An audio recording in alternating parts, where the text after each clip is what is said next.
జై శ్రీమన్నారాయణ.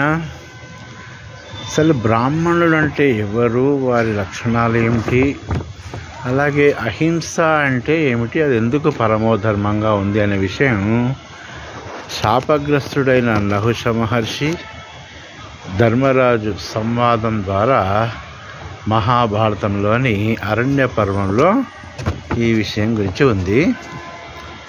బ్రాహ్మణులకు ఉండాల్సిన లక్షణాలు ఏమిటి, అహింస ఎందుకు పరమోధర్మం. సత్యం, సహనం, ఇంద్రియ నిగ్రహం, శుచిత్వం, కరుణ, తపస్సు, త్యాగం, మంచి స్వభావం కలిగిన వారందరూ బ్రాహ్మణులే అని ధర్మరాజు వివరిస్తాడు. అలాగే పరోపకారం, దానం, సత్యం తదితర గొప్ప గుణాలకు మూలాధారమైంది అహింస. మనస, వాచ, కర్మణ అహింసను